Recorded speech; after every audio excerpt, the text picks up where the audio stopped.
Welcome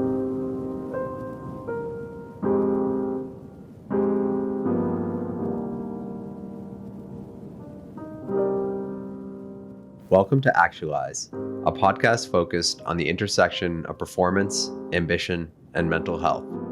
I'm your host, Rob Pintwala. My goal for the show is to not only celebrate success, but also shed light on the challenges and sacrifices that come with ambition. Actualize is brought to you by First Session. Launched in 2019, I started First Session to help you find the right therapist. First Session is purposely designed more like a dating website than a clinical website, as we're completely focused on helping you find the right fit the first time. My team and I interview and vet our partner therapists, so you can simply browse videos, see who you vibe with, and instantly book a session. Check us out at firstsession.com and see why more than 7,000 Canadians have chosen First Session to find a therapist.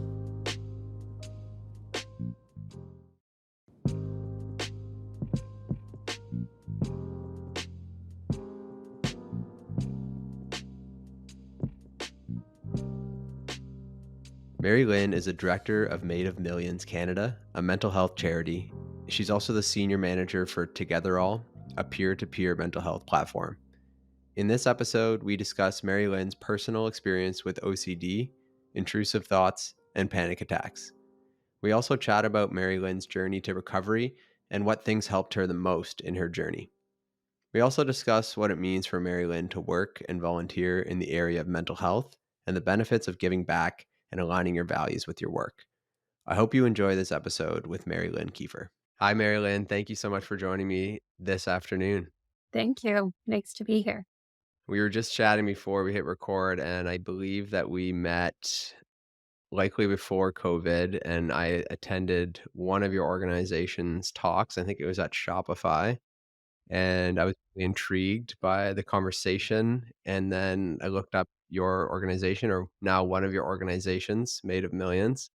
I just thought it was such an incredible company communicating really valuable information about how to, as a manager, as a company, how to help recognize mental health, in your employees and in your culture. And, I probably just did a terrible job of Mhm. explaining it, but that's how we got connected. And recently, yeah, I saw that you're working with another mental health company, and I know you have a lot of lived experience. So very excited to chat with you today.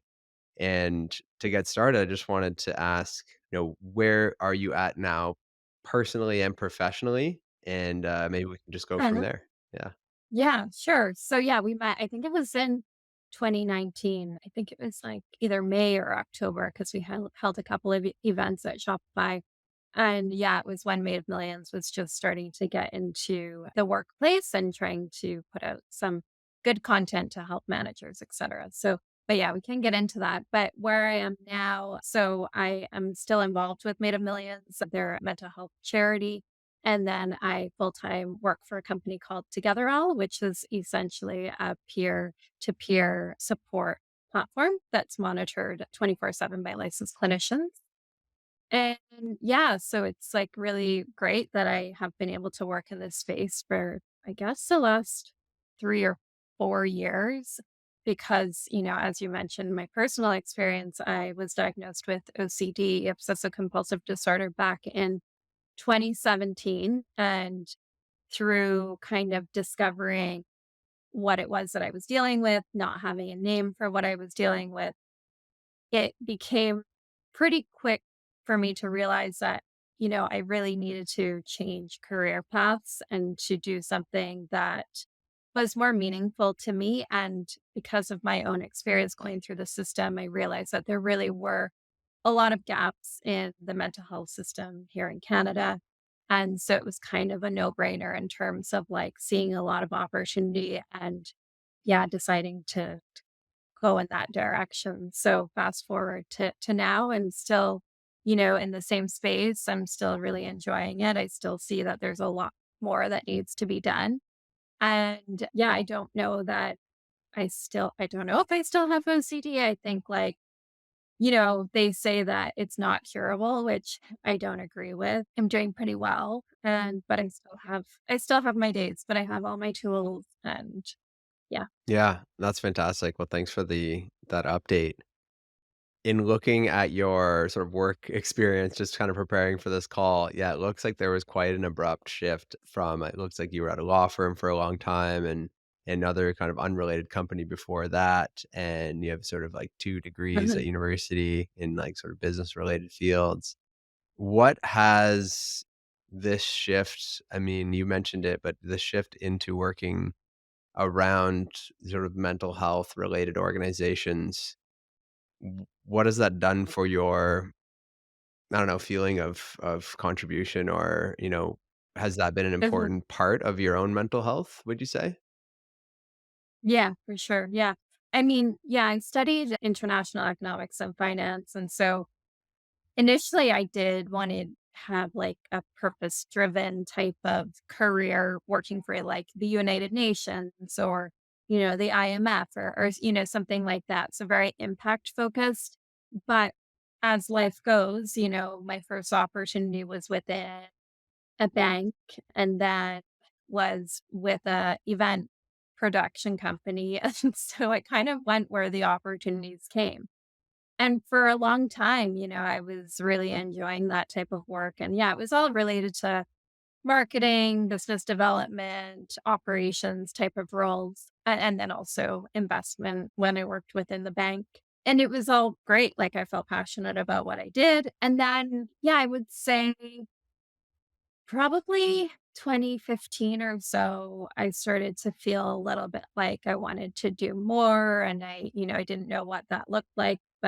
And then when I was then experiencing the obsessive compulsive symptoms, that's when I really felt like I didn't have any grounding in my life. And I felt like I just had this, I don't know if it was like an existential crisis, but it was definitely that point where I was really reflecting on what I wanted to do, why I was here, what my purpose was.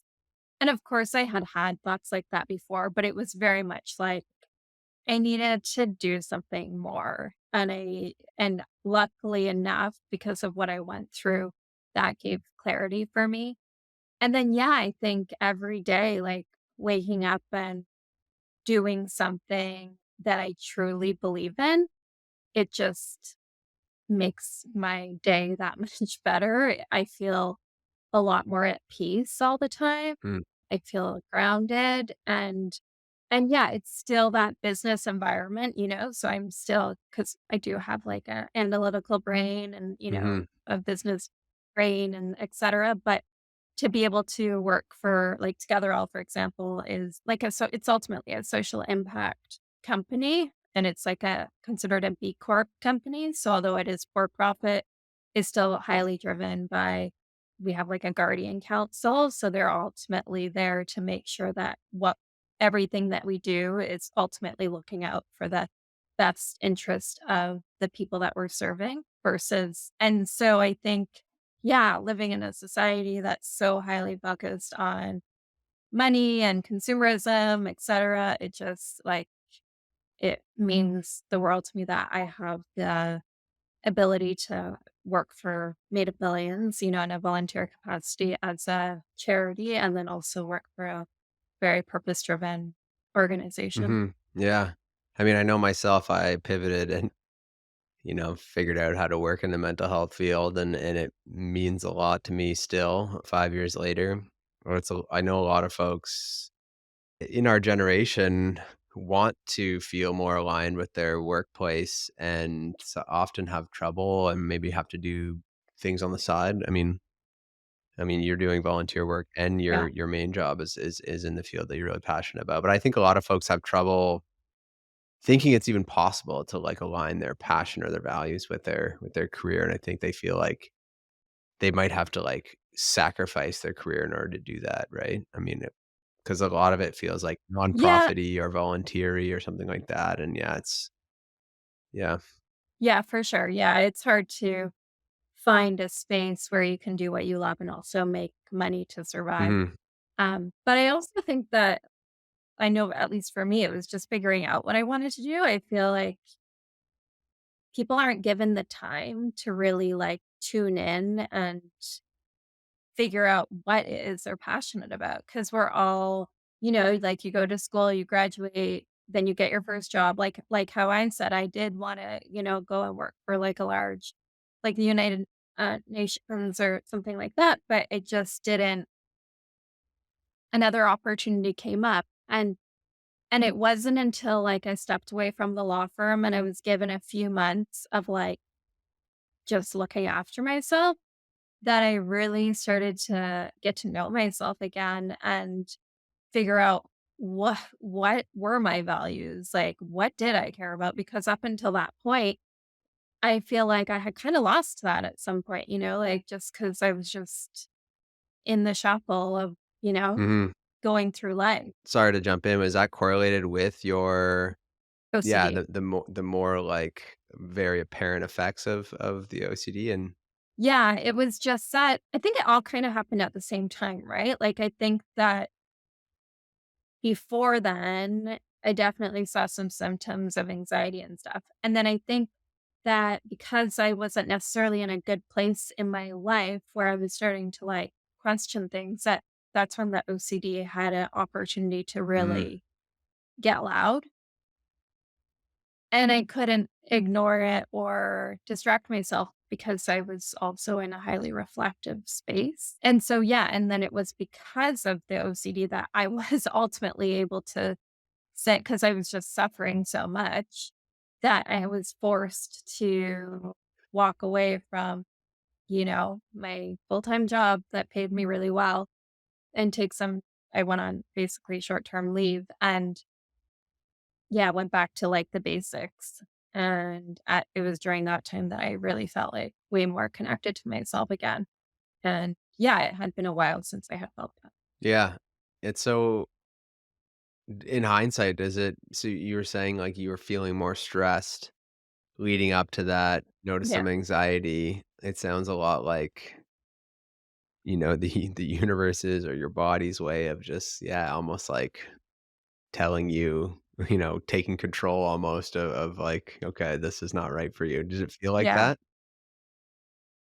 Yeah, and I haven't really ever thought of it in that way other than actually now that we're having this conversation. But yeah, I think it was I know now with OCD that it can creep up when I am, yeah, higher stress, not as satisfied in my life, not as aligned to my values, all of that. So I think at that time, those things were probably happening, right? Mhm, Like I didn't feel aligned to my values. I didn't know what my values were probably entirely. mhm. And I wasn't fulfilled anymore because, same all the time with what I was doing at work, I guess. So yeah, I think that's when it kind of came. And even now, similarly, like I'll have more symptoms or intrusive thoughts during times when I'm not when higher stress or something external happens in my life that can be upsetting, anything like that, because that's just part of life. Yeah, But at that time, it was too strong, right? Like it yeah. was, and I didn't know how to deal with the OCD at that time. Yeah, I find that so interesting because so many people are talking about burnout right now, and a lot of, like, the standard burnout systems or symptoms are, kind of withdrawal, lack of motivation, tiredness, and it almost sounds like another kind of fork in that road could be elevated stress with, different conditions that sound more like OCD. It's like it's like your stress is elevated, you're probably maybe exhausted and, like, it manifests in a different way for some folks, and it sounds like, does that sound Yeah, like you're that might just you're yeah, it's like your trigger. There's a trigger, and it could be depression for some people. It could be just burnout symptoms for other people. It could be OCD. It could be severe anxiety. But yeah, I think at any point when your body and your mind is under stress, then likely, and I don't know, I'm by no means a doctor, but just from my experience, like you're you're not well, and so your brain is part of your body, and so then it's not gonna be well, and it's gonna turn it's if it's susceptible to OCD, then likely that's gonna get triggered. If it's susceptible to anxiety, then likely that's gonna be triggered. So yeah, I mean, like I said, I see that happening, throughout my life, just when things are or during a change, like a big transition period. Like I'd be curious because you mentioned before we chatted that you moved from Toronto to Victoria, BC. Like I don't know if that was all a positive thing, but I know that when I go through change, then similarly, I have to tell myself, like, "You're gonna expect a lot of sort of intrusive thoughts that are coming up Yeah. because that's a symptom of OCD." Yeah. Yeah. My I think for me, it's a lot of, like, overwhelm Mm, into stress, and stress to frustration, like, I stop breathing, regularly, and I get, like, right, just almost like frustration, not quite anger, sometimes anger, but that's kinda how it manifests for me if I'm under a lot of stress, and abruptness, shortness in my relationships, not being present, mm, that kinda thing, and I used to be depressed for a few years in university, so that was more of, like, full withdrawal, mm, so, yeah, it's interesting how it's just yeah. so different for everyone. But But when you went through that transition, like, did you feel any of those sort of depression symptoms? uh Like, not full on, but, like, anything like that that came up uh, or yeah, I mean, I've been moving around quite a bit. I only lived in Toronto for 4 years. Before that, I was in Vancouver for 5 years. Before that, I was, Yeah, sort of in university with 2 exchanges overseas. So, just and before that, my parents kinda split up in my final year of high school, so then I didn't really have a home after that. So I think that's when it started. right, And, that's right. what some of my therapy's been about, is kind of figuring out kind of, you know, what happened after that Mhm, and what happened before that yeah, and who am I and all those questions. But I think, yeah, I've been moving around a lot. I think it took a lot of courage and still, I mean, I've only been in a new place for 18 months, but I think the important thing is to be patient with myself as far as trying to build community. Because I have been moving around yeah, so much, and I'm kinda getting off topic here, but I have been moving around so much in the last 15 years of my life. Everything's felt a little bit more, like, semi-permanent, not quite permanent. So I think here I'm trying to go into the mindset of it being more permanent, which I think will allow me to, like, form deeper relationships.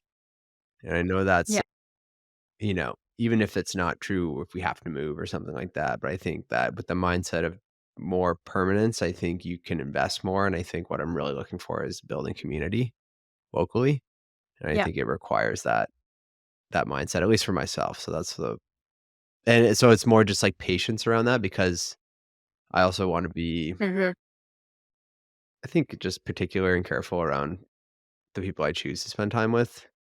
So I think mhm. I really wanna surround myself with people with the right energy. Takes time to find that. Just a quick introduction to chat about my company, First Session. Have you had a less than ideal experience looking for a therapist? There are lots of options out there, but it's hard to know where to get started and who to trust. My company, First Session, focuses entirely on creating the best experience finding a therapist.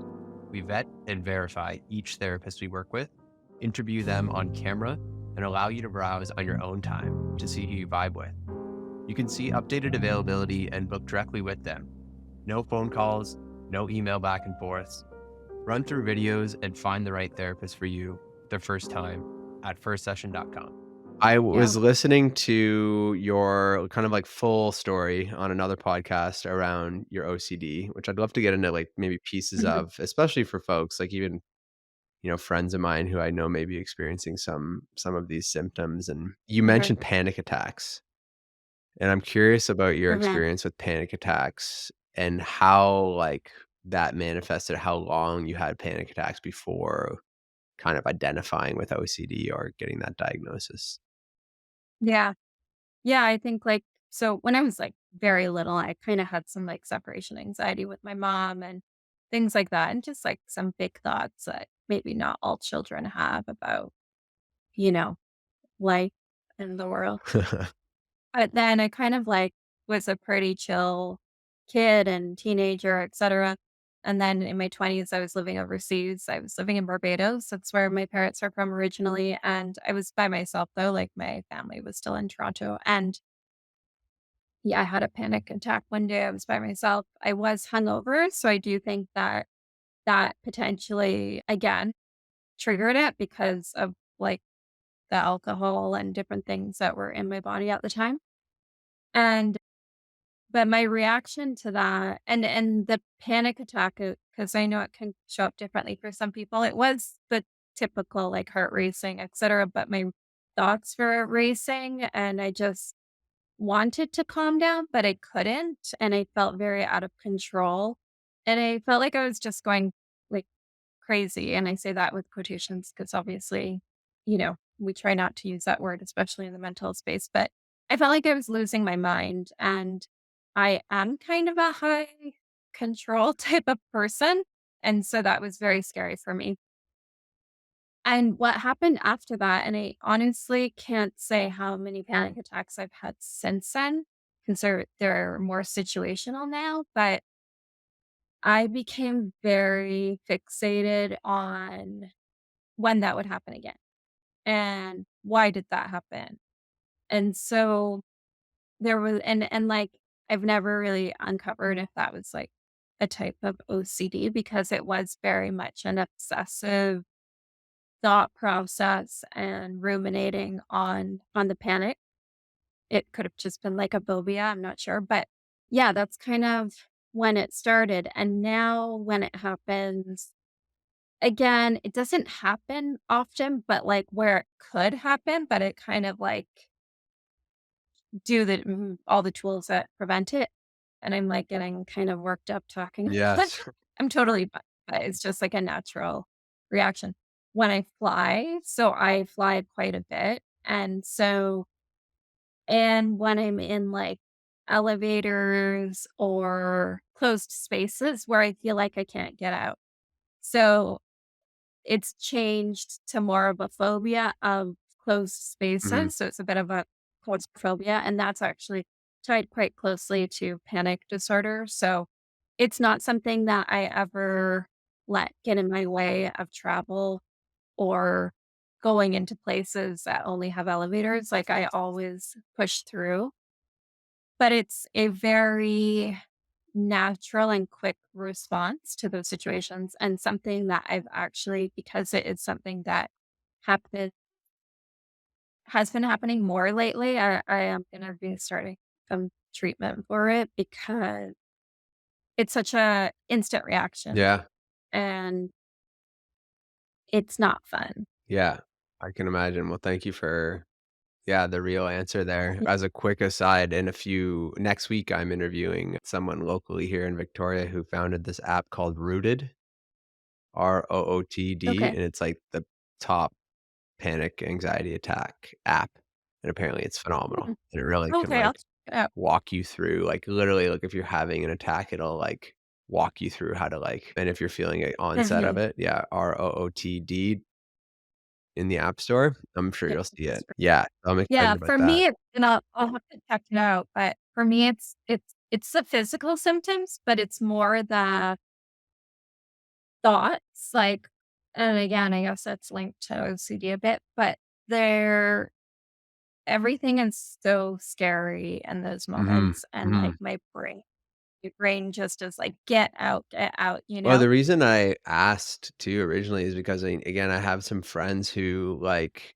would never have considered kind of starting some sort of, like, exploration or mental health journey if it wasn't for panic attacks, and it's kinda like panic attack And was they're the kind of the big kind of kick in the face that, like, okay, this is not just, like, a little bit of anxiety anymore, or, one of my friends had it when he was driving for the yeah, first time, another one had it when he was meditating for the first time, and this is, like, yeah, really scary stuff, and so, yeah, I think it's, like, such yeah, a wake-up call, but I love how it's, like, it must be so scary to think you're literally losing your mind or having a heart attack or both, but then you're like, if you tell your doctor, they're like, "Oh, yeah, it's, that's normal."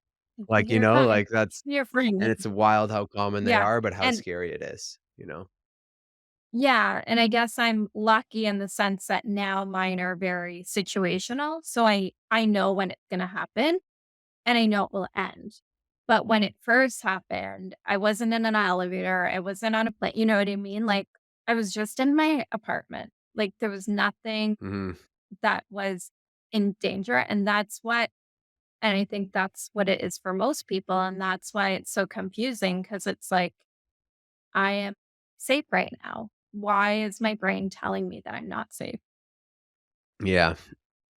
I wanna talk a little bit maybe about your onset in particular of, like, the kind of the scary phase of learning that you have, OCD and what it felt like, just especially for again, for folks who don't know what they Mhm, might be experiencing, and I know even through listening to your last interview, and I know there's, like, kinda all these different variations of, like, intrusive thoughts and themes and all sorts of stuff, but and I know I'm sure you've learned a lot professionally in your work around, mhm, not just your own experience, but the experiences of others, so yeah, how would mhm, you I mean, and and again, sorry I'm rambling here, but I'm sure a lot of people, sort of ask you and reach out to you as, like, kind of a little bit more of a public mental health advocate. mhm, So, yeah, I'm curious with mhm, all that said, how you kind of paint the picture of what you experience and what you hear about other people's experiencing early onset or just, like, the stage of likely being very scared and, like, what not knowing what's happening. mhm. Yeah. Yeah, for sure. Yeah, I think the tricky thing with OCD is like it's a something that gets thrown around a lot, and oftentimes it's used in a way that is incorrect. And that a lot has to do with the media and how the media has portrayed it over the years. And so people thinking that, oh, and it happens even when I tell people that, I dealt with OCD, they're like, oh yeah, I, put my shoes like they have to be like color coordinated. And I'm like, and they're looking at me telling me that's like I just shared with them that I have this mental health disorder and they're telling me about how they line up their shoes. And and they're serious, right? And like I'm like, "Oh no, that's not what it is." And no fault to them, I guess. But I hope that people are starting to understand a bit more what it is. But essentially, yeah, it's scary because there's not we aren't taught this at a young age. And so when you're experiencing it and you don't have any outward behaviors, then nobody can see it. And so no one could even maybe suggest what you're dealing with is OCD. And so for me and how a lot of people out there experience it is they experience what's called intrusive thoughts. And so they're basically just pretty loud thoughts that someone might have that kind of come out of nowhere that feel very, very different to what you believe in. And you just have like a almost like a repulsion towards them. And so you have the thought and you're kind of like, why did I think that? Because it could be very taboo in nature or very inappropriate or, basically just like anything that you truly believe, like, I don't feel that way. Why am I thinking this? And many people have intrusive thoughts. I always give the example of like you're on a balcony and you might think like, oh wow, I could just like jump off or fall off and then I would die. And that's normal because you're high up and you realize like life is fragile. But for someone with OCD, they might have that thought. And not everyone with OCD, but just as an example, they might have that thought and then think, oh, does that mean that I want to kill myself? Does that mean I'm suicidal? Or another example is it happens a lot with mothers that just had babies. It's a very postpartum OCD is very common. And they might be caring for their newborn and all of a sudden they have a thought like, oh, I could just throw the baby down the stairs right now. And again, totally normal because like you're exhausted and like it's just a thought, right? But someone with a brain that's susceptible to OCD will then feel so terrible that they had that Mhm. thought because that's the last thing that they want to do. They love their child more than anything in this world. And so when it becomes OCD, it's not when you only experience these thoughts. It's when you then spend, I think it's like at least 4 hours a day doing compulsions. And compulsions can be anything from ruminating on why you had that thought, doing research on the desk on your computer about what it means that you had that thought, handing your kid or your baby to your partner because you feel like you can't be trusted.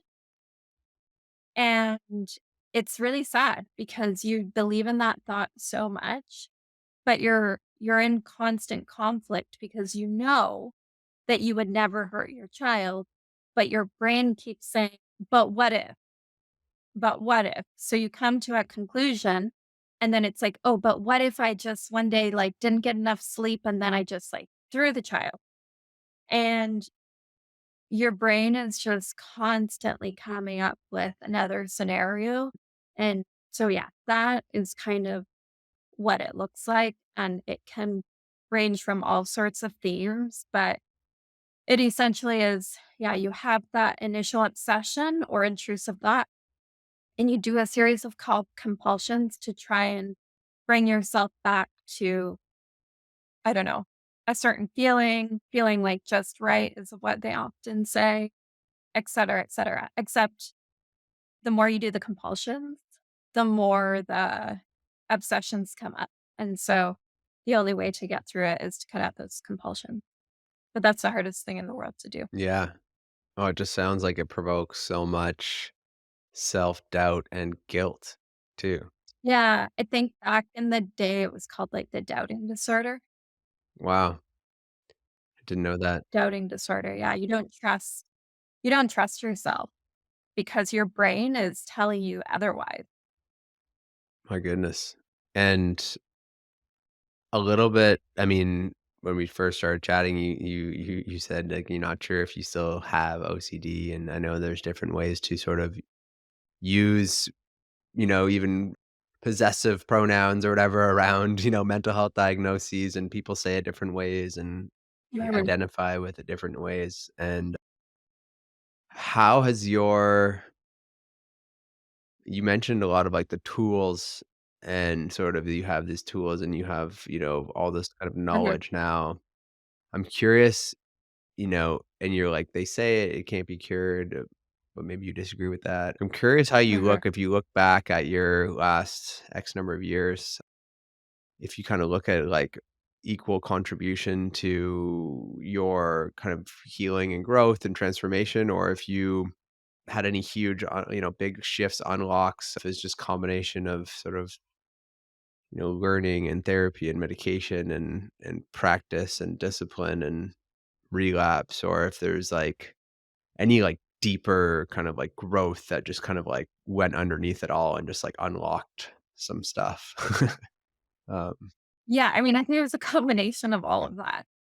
Like, I think initially it was purely on tools, right? So I did what's called, well, cognitive behavioral therapy, but more specifically, what's called exposure response prevention therapy, which is kind of like the gold standard for OCD. It helped me a bit. It wasn't the the be all and end all for me just because a lot of my compulsions were rumination and rumination on, and I don't mean rumination in the sense of like, symptom of depression where you're ruminating about the past, et cetera, et cetera. It's just ruminating on one thing over and over like a loop. It's exhausting. And not to compare it to the other type of rumination, but just for mhm. the purpose of explaining it. Meditation was like my number one thing that helped me. And it gave me, and I kind of go in and out of practice now.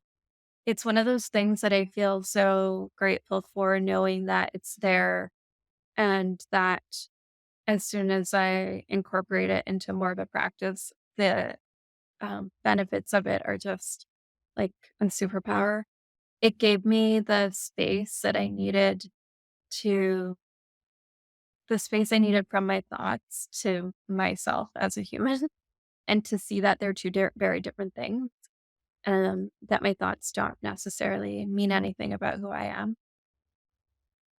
And then I think understanding my values more and really identifying those early on, but also like throughout, because I did have a relapse probably about a year and a bit. I can't remember actually exactly. A year and a half after I was first diagnosed. And so I would say I wasn't as grounded, and there were still certain beliefs, inner beliefs that I had, I think, that I needed to work on. So yeah, very much values driven, and then changing some of those core beliefs. So like you said, it's a doubting disorder. And so really starting to believe deeply that I can trust myself, and also that I'm stronger than I think. So just not to have a mantra or whatever, but change, like we can change what we believe in about anything in life, and that's including ourselves. And I think that's something I continuously have to work on.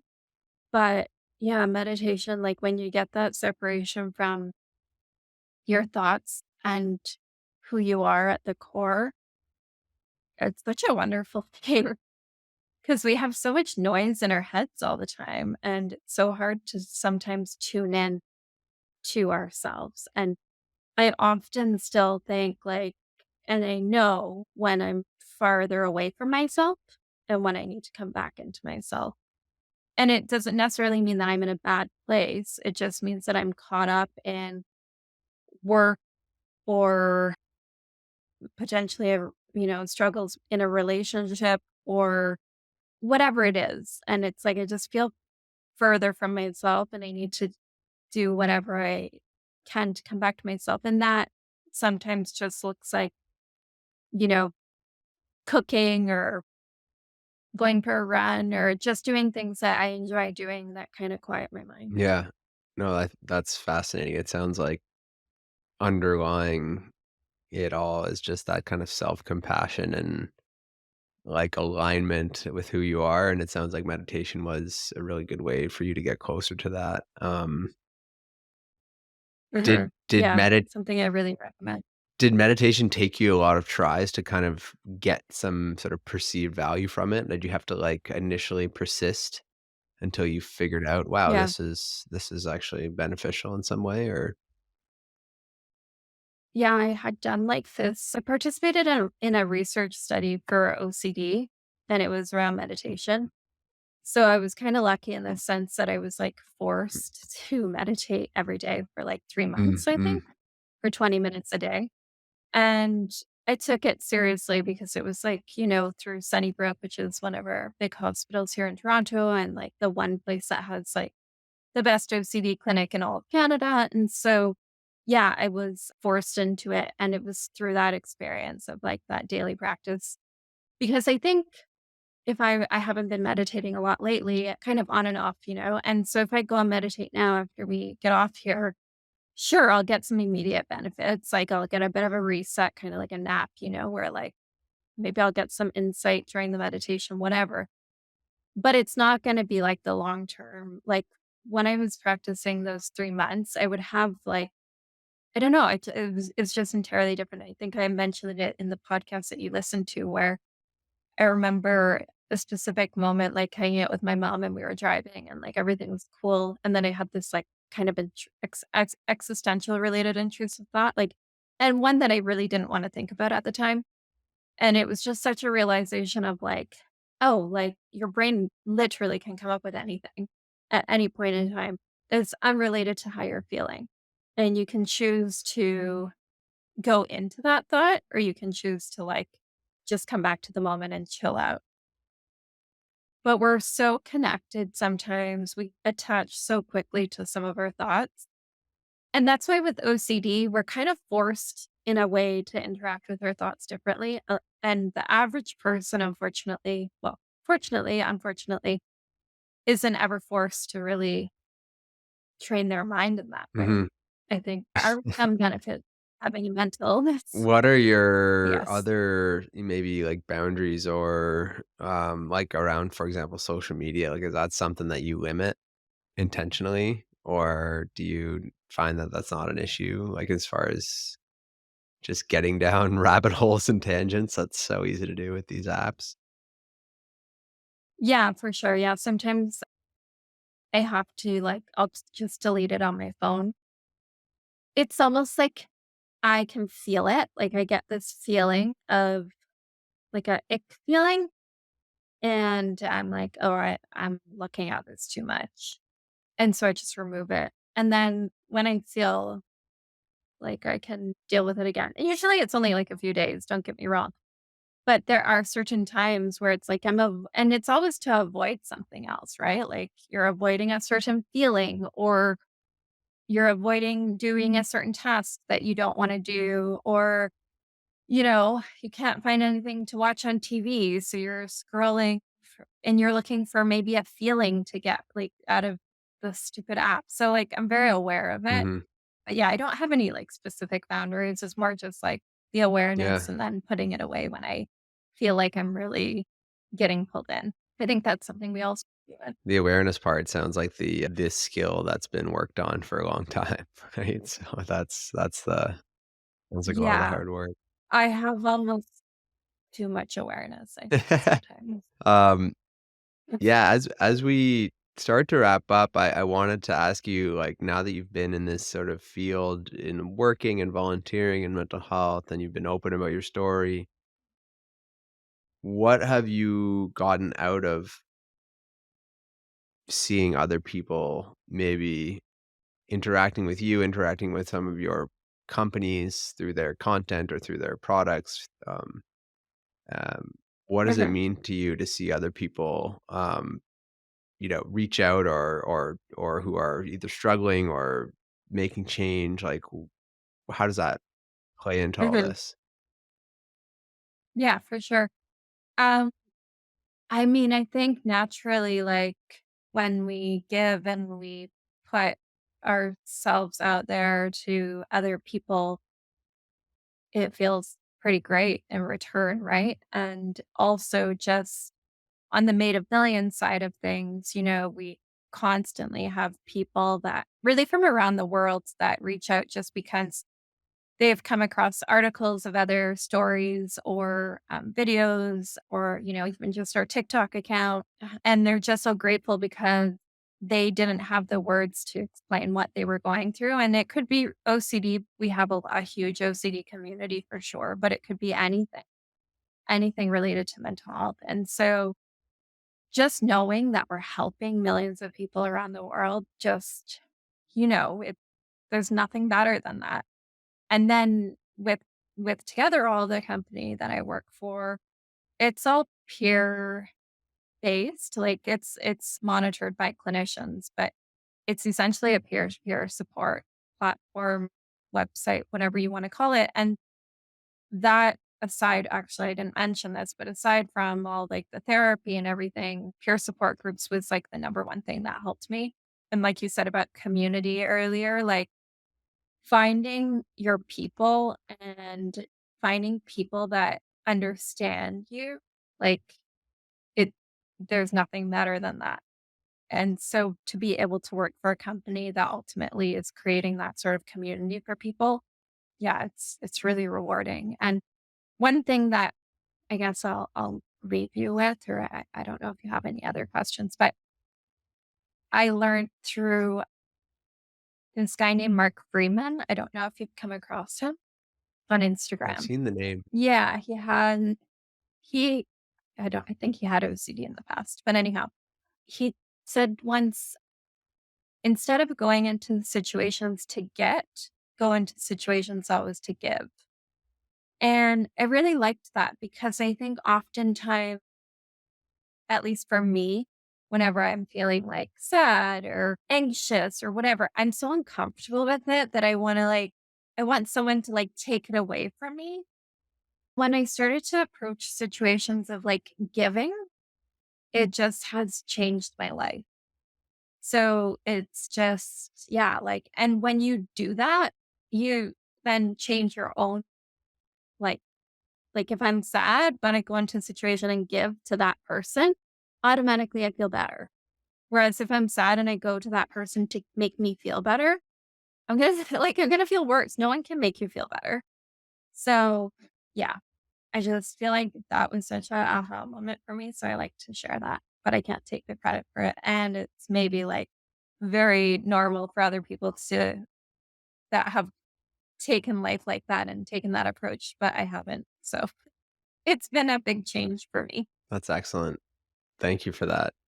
I and I don't wanna devalue that at all. I just wanna add my similar, recent, realization is different, just a different word Mm. for it is I think, the concept of contribution, like, how can you contribute? And I Yeah. think that because giving for some folks may almost sounds like, well, there's no balance. It's just like draining. But like, yeah, contributing is like, how can you be a piece of the puzzle too? And I think that, yeah, it's a great mindset. I was just gonna say on that because people then have asked him like, well, when do you know when to stop giving? And that could be in a relationship, it could be in work or whatever. And he says, you give until you can't give anymore. So you kind of have to know that boundary for yourself. But I hear you on the contribution. It's a bit of a different word and not so draining. So I like that. Yeah, I love that. Give until you can't give anymore. Yeah, then you'll feel the benefits. Where can people find you and connect with you if they want to? Yeah. So I mean, on LinkedIn, but also Made of Millions. I'm up there under the team. Yeah, so I would say either through one of the two. I'm not on the Togetherall site, and then I just have my personal Instagram, but nothing too exciting. So yeah, and check out both Made of Millions and Togetherall. I think they're both doing really great things. And yeah, thanks for the opportunity to chat. Thank you, Mary-Lyn. Yeah, we'll put all that in the notes associated with this episode in the show notes. So it was amazing to reconnect with you. Thank you for sharing your story and your wisdom. And yeah, I'm excited to see the work that you're continuing to do out there. So thank you. Thank you.